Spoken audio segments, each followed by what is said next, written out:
आदिवासी संवाद समयमा यहाँलाई हार्दिक स्वागत छ। म श्याम राणा मगर। आजको यस कार्यक्रममा हाम्रा अतिथि हुनुहुन्छ नेपाल आदिवासी जनजाति महासङ्घका पूर्व अध्यक्ष राजकुमार लेखी थारू।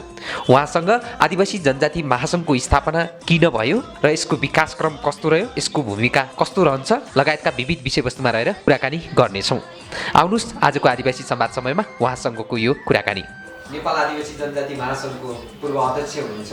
अहिले सिङ्गो आदिवासी जनजातिका मुद्दाहरू अहिले पनि यो संविधानमा स्थापित भएको छैन भनेर आवाजहरू आइराखेको छ र पुरानो नेतृत्वहरू अहिले कहाँ हुनुहुन्छ, के गर्दै हुनुहुन्छ भनेर जिज्ञासा छ। अहिले के गर्दै हुनुहुन्छ यहाँले? म अहिले पनि नेपालका आदिवासी जनजातिहरूको अधिकारका निम्ति नेपालका आदिवासी जनजातिहरू सँगसँगै विभेदमा परेका सबै जाति समुदाय वर्गका निम्ति अहिले पनि म अभियानमै छु, आन्दोलनमै छु र सक्रियतापूर्वक देशका विभिन्न ठाउँमा हरेक महिना हरेक हप्ता कुनै न कुनै भेला, कुनै न कुनै अन्तर्क्रिया, कुनै न कुनै प्रशिक्षण र राजनीतिक कार्यक्रमहरूमा, सामाजिक कार्यक्रमहरूमा अहिले पनि म सक्रिय रहेको छु। 3 दिन अगाडि मात्रै म चितवनदेखि सुनसरी मोरङसम्म पुगेर 7वटा कार्यक्रमहरूमा सहभागी भएर भर्खरै काठमाडौँ आइपुगेको छु र 5-6 दिनको काठमाडौँ बसाएपछि म फेरि रौतहटतिर केही कार्यक्रमहरू लिएर जाँदैछु। अहिलेको वर्तमान राजनीतिक अवस्थालाई यहाँले कसरी हेरिराख्नु भएको छ? विशेष गरेर आदिवासी जनजातिको पाटोबाट विश्लेषण गर्नुपर्दा कस्तो छ अहिलेको राजनीतिक अवस्था? आदिवासी जनजाति समुदायमा राजनीतिक चेतनाको स्तर बढेको छ। विशेष गरेर युवा विद्यार्थी महिलाहरूमा सामाजिक, सांस्कृतिक, भाषिक जागरण सँगसँगै राजनीतिक चेतनाको पनि विकास भएको म देख्छु। युवा विद्यार्थीहरू अब सांस्कृतिक, भाषिक आन्दोलनले मात्रै पुग्दैन भनेर मूलधारको राजनीतिक नेतृत्वमै पुग्नुपर्छ भनेर हाम्रा आदिवासी जनजाति युवा विद्यार्थीहरू, महिलाहरू सक्रिय भएको म देख्छु। नेपाल आदिवासी जनजाति महासङ्घको स्थापनाको कुराहरू र त्यसको विगत र अहिलेसम्मको कुराहरूबाट सुरु गरौँ।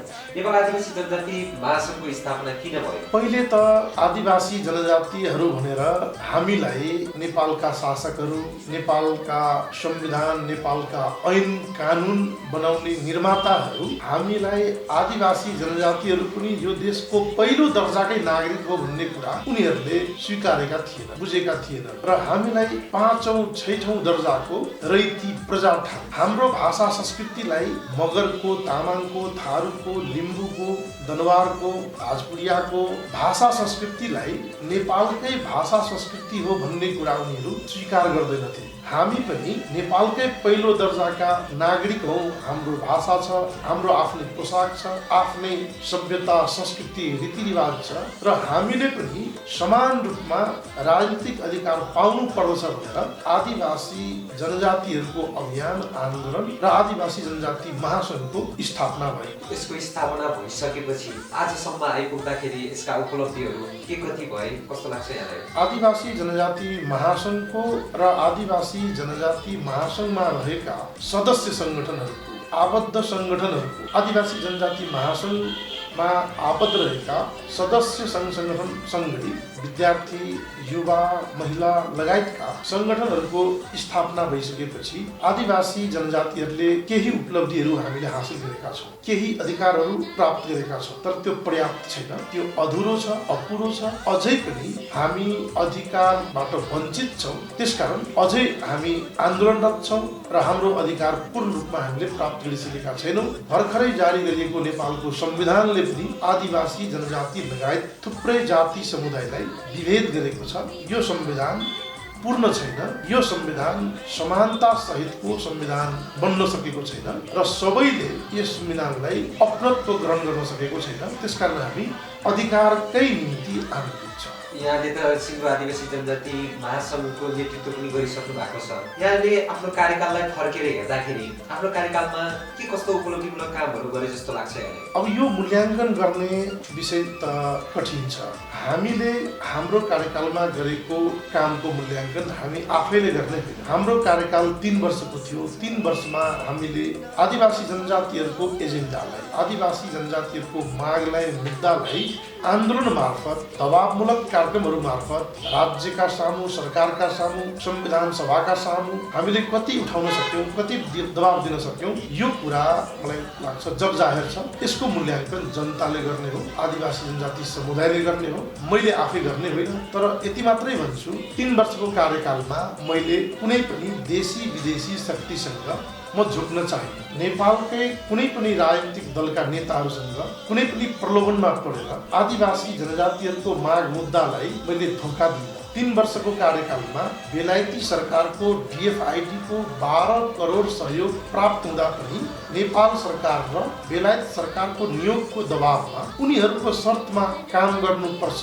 भन्ने कुराको विरोध गरेर मैले 12 करोड रुपियाँ फिर्ता गरेँ। हाम्रो अभियान र आन्दोलनको निम्ति विदेशीहरूको पैसा नभए तापनि हामी आफ्नो अभियान अगाडि बढाउन सक्छौँ भनेर मैले त्यो 12 करोडको सहयोग फिर्ता गरेको थिएँ। त्यसरी नै म आफ्नो कार्यकालको दौरान 5 वटा घोषणा गरेको थिएँ। जति बेला म निर्वाचित भएँ, म निर्वाचित भएको आदिवासी जनजाति महासङ्घको बन्द सत्रमा मैले 5 वटा घोषणा गरेको थिएँ कि महासङ्घको नेतृत्वमा रहँदासम्म, महासङ्घको अध्यक्ष पदमा रहँदासम्म म राज्यको सरकारको कुनै पनि सुविधाजनक पदमा सांसद, सभासद, मन्त्री, आयोगको अध्यक्ष या संवैधानिक अंग या सरकारको सार्वजनिक सेवा सुविधाको पदमा म जान्न। दोस्रो मैले घोषणा गरेको थिएँ महासङ्घको साधन स्रोतलाई म दुरुपयोग गर्दिनँ। तेस्रो मैले घोषणा गरेको थिएँ आदिवासी जनजाति महासङ्घको अध्यक्षको रूपमा आफूलाई नेतृत्वको रूपमा स्थापित गरिसकेपछि म कुनै पनि NGO खोलेर म डलरको खेती गर्दिनँ। चौथो मैले घोषणा गरेको थिएँ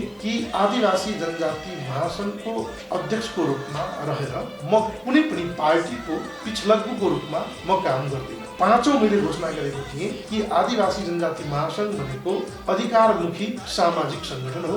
यो अर्थ मन्त्रालय जस्तो, गृह मन्त्रालय जस्तो यो चाहिँ नेपाल सरकारको कुनै अङ्ग होइन। त्यसकारण म 1 रुपियाँ पनि, 1000 पनि, 100 रुपियाँ पनि म महासङ्घको नामबाट चन्दा बाँड्ने काम गर्दिनँ। यो 5 वटा घोषणा गरेको थिएँ र मैले 5 वटै घोषणा गरेको कुरालाई मैले पुरा गरेँ, कार्य गरेँ। यहाँ जस्तो यस्तो प्रतिबद्ध नेताहरूले नेतृत्व सम्हालिसकेको आदिवासी जनजाति, सिङ्गो आदिवासी जनजाति समुदायका अझै पनि माग मुद्दाहरू संविधानमा स्थापित हुन सकेन। यसको पछाडि के कारणहरू छन्? हाम्रा आन्दोलनका के कस्ता खाले कमी कमजोरीले गर्दाखेरि यस्तो स्थिति सिर्जना भयो जस्तो लाग्छ मलाई? हाम्रो मुलुक लामो समयदेखि एउटै जाति, एउटै भाषा, एउटै संस्कृति, एउटै वेशभूषा र एउटै सामन्ती चरित्र बोकेका, एउटै खालको प्रवृत्ति बोकेका व्यक्तिहरूको कब्जामा रह्यो, उनीहरूको चङ्गुलमा रह्यो। अर्थात् भनौँ 250 वर्षदेखि नेपालमा रहेका आदिवासी जनजातिहरूलाई दबाउने काम हो। त्यसको प्रत्यक्ष असर अहिले पनि परिरहेको छ। अहिले पनि कुनै न कुनै रूपमा त्यो वर्ग अथवा त्यो प्रवृत्ति हावी छ। 12% ब्राह्मणवादी शासकहरूको अवशेष, 12% ब्राह्मणवादी प्रवृत्तिका व्यक्तिहरूको कारणले हाम्रो माग मुद्दा अहिले पनि ओझेलमा पडिरहेको छ, सम्बोधन हुन सकिरहेको छैन। र यसको अर्को पाटो भनेको हामी आदिवासी जनजातिहरू आफै पनि राजनीतिक रूपमा पहिलेदेखि नै सचेत हुन सकेनौँ। हाम्रो पनि कमजोरी रह्यो। हाम्रा पुर्खाहरू राजनीतिलाई नजिकबाट अँगाल्न सकेनन् अथवा भनौँ राजनीतिबाट टाढा रह्यो। वर्तमान समयमा नेपाल आदिवासी जनजाति महासङ्घको भूमिका के कस्तो हुनुपर्छ जस्तो लाग्छ? आदिवासी जनजाति महासङ्घ भनेको वास्तवमा सबै आदिवासी जनजातिहरू अर्थात् भनौँ 40% भन्दा बढी आदिवासी जनजातिहरू जो विभिन्न पेसामा छन्, जो विभिन्न पार्टीमा छन्, विभिन्न विचार बोकेका छन्, ती सबै पार्टी, सबै भिन्न विचार, भिन्न पेसा व्यवसायमा रहेका आदिवासी जनजातिहरूको यो साझा थलो हो, साझा सङ्गठन हो आदिवासी जनजाति महासङ्घ। त्यसकारण आदिवासी जनजाति महासङ्घले कुनै विचार, कुनै पार्टी र कुनै पेसालाई हामीले पूर्वाग्रह नराखिकन समन्वयकारी भूमिका, आदिवासी जनजाति महासङ्घ भनेको समन्वय गर्ने र समन्वय गरेर अगाडि बढ्ने संस्थाको रूपमा यो अगाडि बढ्नुपर्छ। यसको अभियान भनेको मलाई लाग्छ साझा अभियानको रूपमा अगाडि बढ्नुपर्छ। हामी कुनै पार्टीलाई र कुनै पार्टीमा लागेका आदिवासी जनजातिलाई निषेध गर्नुहुन्न। सबैको मन जितेर सबैको भावनालाई हामीले सम्बोधन गरेर अगाडि बढ्नुपर्छ। यहाँले यो साझा संस्था हो भनेर त भन्नु पनि भयो। पछिल्लो समय त झन् अझै यो पार्टीका कुराहरू जोड्नु भएको छ। राजनीतिक दलको कार्यकर्ताहरू उत्पादन गर्ने थलोको रूपमा पनि परिचित भएको छ पछिल्लो समयमा, यसका प्रभावहरू धेरै देखिन्छन्। के यो सम्भव छ? हो, त्रुटिलाई सच्याउनुपर्छ। यदि काम गर्नेबाट गल्ती भएको छ भने त्यसलाई सच्याएर जानु नै नेतृत्वको राम्रो पक्ष छ। त्यसकारण आदिवासी जनजाति महासङ्घको नेतृत्वले जहिले पनि आफूलाई नेताको रूपमा प्रस्तुत गर्नुभन्दा पनि समन्वयकारी व्यक्तिको रूपमा आफूलाई प्रस्तुत गर्नुपर्छ। आदिवासी जनजाति महासङ्घ एउटा ठुलो विद्यालय, विश्वविद्यालय जस्तो संस्थाको रूपमा हो भन्ने कुरा हामीले नेतृत्वले बुझ्नुपर्छ। त्यसकारण गल्ती कमजोरीलाई सच्याउँदै नेतृत्वहरू अगाडि बढ्नुपर्छ। यहाँले गल्ती कमजोरीको कुराहरू गर्नुभयो। हामीले राज्यबाट हामी विभेदमा पऱ्यौँ, राज्यले हामीलाई विभेदमा पार्यो भनेर जुन किसिमको आरोपहरू लगाइन्छ, त्यतातिर एउटा वास्तविकता एकातिर छ। त हामी आफै भित्रका गल्ती कमी कमजोरीहरू या त हामीले नै सो निर्णय गरेर जानुपर्ने कुराहरू, सुधार्नुपर्ने कुराहरू, जस्तो यो पाटोमा आदिवासी जनजातिहरूले आफूले सो निर्णय गरेर अगाडि बढ्यो भने हामी अगाडि बढ्न सक्छौँ भन्ने खालको पाटो के देख्नु भएको छ? नेपाल आदिवासी जनजाति महासङ्घ र महासङ्घ अन्तर्गत रहेका सदस्य सङ्गठनहरूको एउटा बाध्यता छ। हामी एनजिओको रूपमा रहेको पनि छैनौँ र आदिवासी जनजाति समुदायका सङ्गठनहरू राजनीतिक दल पनि होइन, अर्थात् राजनीतिक पार्टी पनि होइन र 15 जना 20 जनाको एनजिओ जस्तो पनि होइन। यो अधिकारमुखी सङ्गठन हो। त्यसकारण हाम्रो सङ्गठनको स्वरूप बनेको सामाजिक हो। नेपाल सरकारको मान्यता अनुसार हामी सामाजिक संस्था हो, तर हामीले बोकेका उद्देश्यहरू, हाम्रो संस्थाले बोकेका माग मुद्दा एजेन्डाहरू अधिकांश राजनीतिक माग मुद्दाहरू छन्। त्यसकारण कहिलेकाहीँ बुझ्न र बुझाउन हामीलाई समस्या हुन्छ। यो माग मुद्दा राजनीतिक हो, तर हामीले बोकेको माग मुद्दालाई जसले बोकिरहेको छ, जुन सङ्गठनले बोकिरहेको छ, त्यो सङ्गठन फेरि राजनीतिक दल होइन। त्यसकारण कहिलेकाहीँ कन्फ्युजन हुन्छ। यो हाम्रो चाहिँ समस्या हो, यो हाम्रो चाहिँ अलिकति बाध्यता छ। यसैलाई नै राजनीतिक दलको रूपमा विकास गरेर लान सकिन्छ। राजनीतिक दलको रूपमा यही सङ्गठनहरूलाई लाँदाखेरि 50औं वटा पार्टीमा 20औं वटा पार्टीमा रहेका आदिवासी जनजातिहरू सबै यही दलमा आउँछ भन्ने चाहिँ छैन। यही दलमा आउँछ भन्ने छैन भनिसकेपछि यसले नेतृत्व गरेको आन्दोलन पनि सफल होला भन्नेमा के विश्वास गर्न सकिँदैन? मलाई लाग्छ दोहोरो भूमिकामा हामी रहँदाखेरि हामीले प्रष्टता हामीले राख्नुपर्छ। हामी यदि साझा सङ्गठनको नेतृत्वमा छौँ भने हामीले पार्टीको एजेन्डालाई, पार्टीको निर्देशनलाई बोक्ने काम हामीले गर्नुहुन्न र यदि हामी साझा सङ्गठनको नेताको रूपमा काम गरिरहेका छौँ भने हामी साझा व्यवहार हामीले अप्नाउन सक्नुपर्छ। यसो गरियो भने मलाई लाग्छ हाम्रो अभियानले सार्थकता पाउँछ, हाम्रो माग मुद्दा पुरा हुन सक्छ र कतिपय माग मुद्दाहरू पुरा भएका पनि छन्, कतिपय उपलब्धि हासिल भएका पनि छन्। त्यसकारण हाम्रो आन्दोलनले गन्तव्यमा पुर्याउन सक्छ कि सक्दैन भन्ने जुन यहाँको प्रश्न छ, म भन्छु अहिले यो झन्डै 20-22 वर्षमा हामीले केही न केही उपलब्धि प्राप्त गरेका छौँ। यसलाई हामीले अन्यथा ठान्नु। यहाँले उपलब्धिका कुराहरू गर्नुभयो, विशेष गरेर संविधान, नयाँ संविधान बनेको छ यति बेला देशमा र नयाँ संविधानमा के उल्लेख गरिएको छ ती कुराहरू नै उपलब्धि होला जस्तो लाग्छ। नयाँ संविधानको बारेमा यहाँको धारणा के छ? त्यसमा आदिवासी जनजातिहरूका मुद्दाहरू के कति समेटिएको छ या त समेटिन बाँकी मुद्दाहरू के होला? नेपालको संविधानमा आदिवासी जनजातिहरूलाई विभेद गरिएको छ, उपेक्षा गरिएको छ भन्ने कुरा मैले अघि नै भनिसकेको छु। त्यो विभेद के हो भने आदिवासी जनजातिहरूले उठाउँदै आएको पूर्ण समानुपातिक निर्वाचन प्रणालीको ग्यारेन्टी गरिएको छैन। समानुपातिक समावेशी प्रतिनिधित्व राज्यको हरेक अङ्गमा, हरेक निकायमा त्यसको सुनिश्चितताको ग्यारेन्टी हामीले भने जस्तो गरेको छैन। हामीले पहिचानको आधारमा सङ्घीयताको निर्माण, पहिचानको आधारमा राज्यको पुनर्संरचना अर्थात् जाति, भाषा, संस्कृति र ऐतिहासिक पृष्ठभूमिको आधारमा हामीले स्वायत्त प्रदेशहरू, सङ्घीयताको आधारहरू हामीले खोजेका थियौँ। त्यसलाई सम्बोधन गरिएको छैन। सङ्घीयतालाई कुरूप बनाएर, सङ्घीयताको मूल मर्मलाई समाप्त गरेर नाम मात्रको सङ्घीयता अहिलेको संविधानमा कोरिएको छ। सीमाङ्कनको सवालमा आदिवासी जनजातिहरूको स्वायत्त प्रदेश, स्वायत्त क्षेत्र, स्वायत्त इलाकालाई अहिलेको संविधानमा सम्बोधन गरिएको छैन।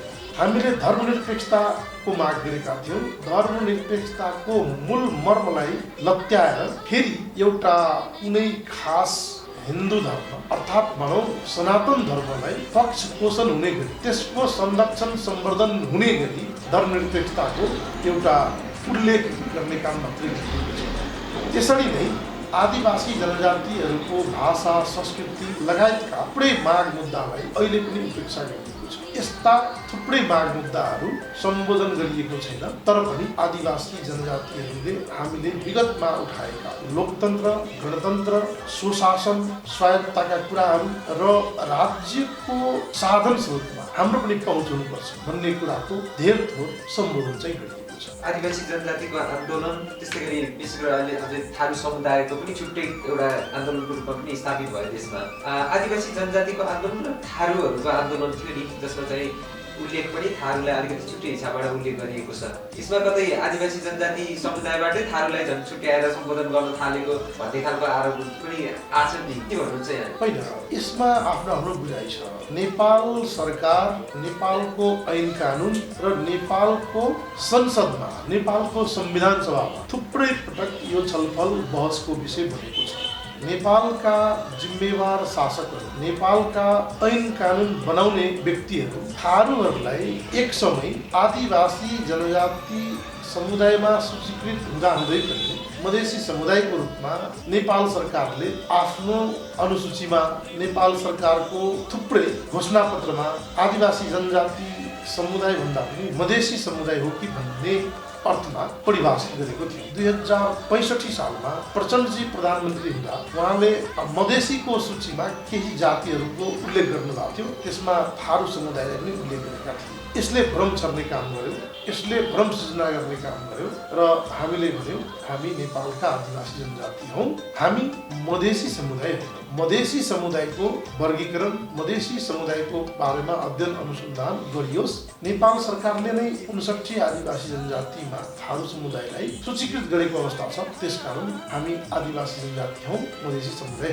पछिल्लो समय नयाँ संविधानले, नेपालको संविधानले थारूहरूलाई आदिवासी जनजाति भनेर थारू समुदायलाई छुट्टै वर्गीकरण गरेको छ। यो मलाई लाग्छ त्यति बेला जुन खालको एउटा कन्फ्युजन थियो त्यसको कारणले मात्रै भएको। थारू समुदायभित्र पनि पुस्तकाना थारू, त्यस्तै गरी चौधरीहरू बिचमा पनि अलिकति विभेद छ भन्ने भन्छन् नि, के हो खास त्यसमा? थारू समुदाय एउटा बृहत समुदाय हो। जातिभन्दा पनि थारूहरूलाई म समुदाय भन्न रुचाउँछु। थारू समुदायभित्र राणा थारू, ढङ्गुलिया थारू, कोचिला थारू, थुप्रै थारूहरूको त्यहाँ हामी आफ्नै किसिमको उनीहरूको एउटा सभ्यता संस्कृति हामी देख्छौँ। त्यसकारण थारू समुदायभित्र केही भिन्नता, केही फरक हुनु त्यसलाई स्वाभाविक नै मान्नुपर्छ।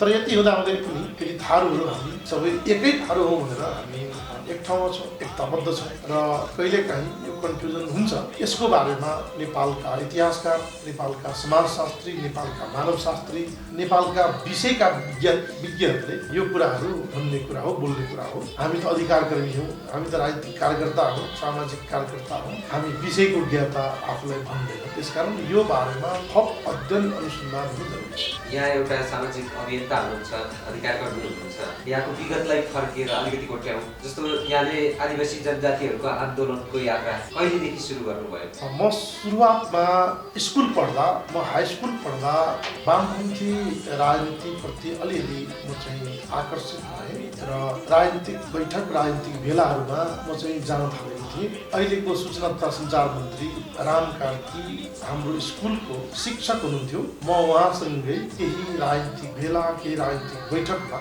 जाने गर्थे। इन्डियामा पनि 2-4 पटक हामी 8-10 जना विद्यार्थीहरू उहाँ सँगसँगै हामी फारबिसगञ्जमा, वीरपुरमा राजनीतिक भेटघाटमा गएका थियौँ। जति बेला म क्याम्पस पढ्न थालेपछि म वामपन्थी विद्यार्थीतिर आकर्षित भएँ र 2 पटक म चाहिँ छात्र युनियनको अध्यक्ष भएँ। इन्टरमिडिएट ब्याचलर सकिसकेपछि, अध्ययन सकाएपछि म चाहिँ गाउँमा आएर 1-1.5 वर्ष सामाजिक काममा लागेँ। मेरो गाउँमा स्कुल थिएन, मैले प्राथमिक स्कुल खोलेँ, जनहित प्राथमिक विद्यालय 2045 सालमा स्थापना गरेँ। त्यसको केही महिनापछि, भनौँ 8-9 महिनापछि मित्र युवा क्लबको स्थापना गरेँ, म संस्थापक अध्यक्ष भएँ। त्यसपछि हामी सँगसँगै पढ्ने दिलीप चौधरीलाई पञ्चायती शासकहरूले हत्या गरे। उहाँको नाममा दिलीप स्मृति प्रतिष्ठान हामीले गठन गर्यौँ। यो 3टा सामाजिक संस्थाको स्थापना गरेर म चाहिँ काठमाडौँ आएँ र काठमाडौँ आइसकेपछि म थारू कल्याणकारिणी सभामा झन्डै यो चाहिँ 47-48तिरको कुरा हो।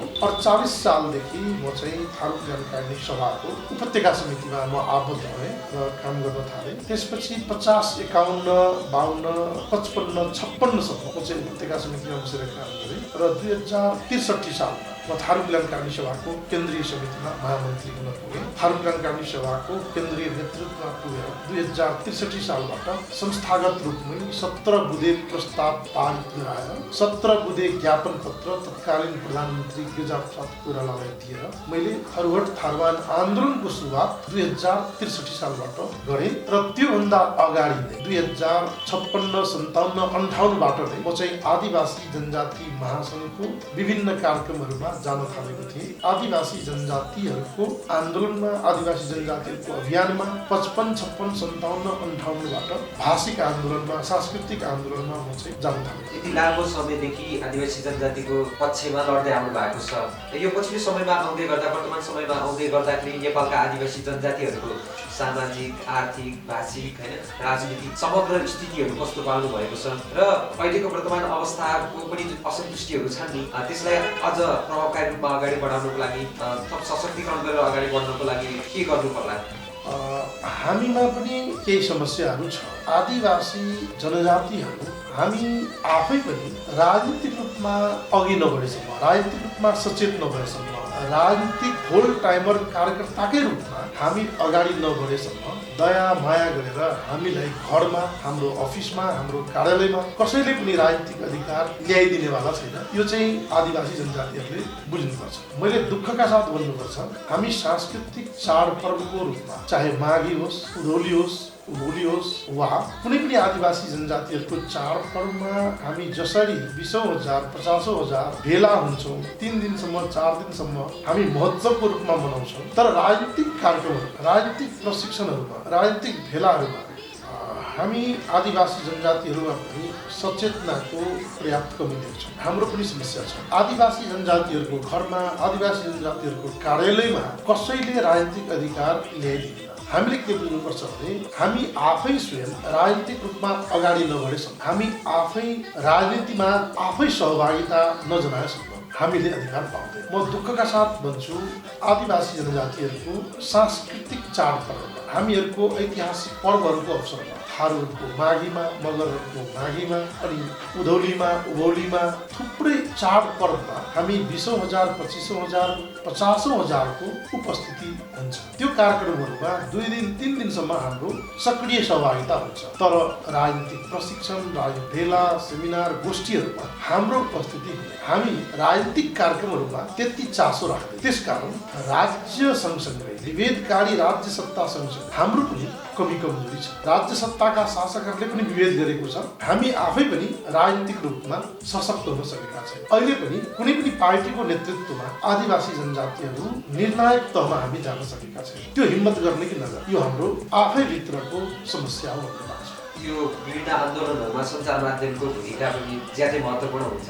पछिल्लो समयमा, वर्तमान समयमा नेपालको आदिवासी जनजाति समुदाय र सञ्चार माध्यम यो बिचमा कस्तो सम्बन्ध छ, अवस्था कस्तो पाउनु भएको छ? वर्तमान समयमा आदिवासी जनजातिलाई माथि उठाउनको लागि यस्ता सञ्चार माध्यमहरूको भूमिका कस्तो देख्नुहुन्छ यहाँले? एकदम सही, सापेक्ष र यथार्थ कुरा हो। हेर्नुहोस्, आदिवासी जनजातिहरू हामी सञ्चारका क्षेत्रमा, मिडियाका क्षेत्रमा पुग्न नसक्नुको कारण पनि हामी सचेत नहुनु नै हो। हामी थोरै सङ्ख्यामा भर्खर बिस्तारै अब हामी फड्को मार्दैछौँ। अर्थात् भनौँ, सञ्चार माध्यममा, मिडियाको क्षेत्रमा आदिवासी जनजातिहरू पनि अब पाइला टेक्दैछ। यसको कारण के हो भने चेतनाको विकास नहुनु नै। अहिले पनि म हेर्छु गाउँघरतिर आदिवासी जनजातिहरू, थारूहरू बिहान बेलुका एफएम खोलेर समाचार सुन्नु, टिभी खोलेर समाचार सुन्नु, अनलाइनमा समाचार हेर्नु आदिवासी जनजातिहरूको यो कमजोरी छ। त्यसकारण सञ्चार माध्यममा पनि उल्लेख्य सङ्ख्यामा आदिवासी जनजाति पत्रकारहरूको सहभागिता छैन। मूलधारको मिडियामा त अझै धेरै न्यून छ। यो चेतनाको कमीले नै। त्यसकारण सञ्चार माध्यमको महत्त्वको बारेमा पनि हामीले एउटा जनजागरण अभियान चलाइरहेका छौँ। विशेष गरेर म जहाँ आबद्ध छु, जुन सङ्गठनमा आबद्ध छु, त्यो सङ्गठनको माध्यमबाट पत्रकारिता क्षेत्रको बारेमा, सञ्चार माध्यमको महत्त्वका बारेमा हामीले बुझाउने कोसिस गरिरहेका छौँ। यहाँले अन्तिममा के भन्न चाहनुहुन्छ? यो अप्रिय लाग्न सक्छ, नेपाली समाजलाई नपच्न सक्छ, तर पनि मैले यथार्थ कुरा बोल्नुपर्छ। मलाई लाग्छ शान्तिपूर्ण तरिकाबाट, अहिंसात्मक बाटोबाट, अर्थात् वैधानिक बाटोबाट आदिवासी जनजातिहरूले विभेदमा परेका सम्पूर्ण जाति समुदायले अधिकार प्राप्त गरेनन् भने र मुलुकका शासकहरू अधिकार दिन तयार भएनन् भने ढिलो चाँडो यो देशमा जातीय युद्ध निम्तिन सक्छ। जातीय युद्ध भयो भने मलाई लाग्छ 10-12% का विरुद्ध यो मुलुकका अरू जाति समुदायहरू यदि जातीय युद्धको बाटोमा गयो भने त्यसले मुलुकलाई राम्रो गर्दैन, कसैलाई राम्रो गर्दैन। त्यसकारण त्यतातिर मुलुक नजाओस् र सत्ताधारी पार्टीहरू, शासकहरू बेलैमा यो कुरालाई बुझ्न सकोस् कि अब अहिलेका युवा विद्यार्थीहरू, अहिलेका आदिवासी जनजातिहरू अब कसैको दास, रैती, प्रजा या दोस्रो, तेस्रो, चौथो दर्जाको नागरिकको रूपमा रहन तयार छैन, रहन सक्दैन। उनीहरू आफ्नो अधिकारका निम्ति जस्तो सुकै बलिदान, जस्तो सुकै त्याग, सङ्घर्ष गर्न तयार छ। यो कुरा देश चलाउनेहरूले बुझ्नुपर्छ। यहाँलाई अमूल्य समय अनि सुच्याउने विचारको लागि यहाँलाई धेरै धेरै धन्यवाद छ। यहाँलाई अवसर दिनुभयो, त्यसका लागि यहाँलाई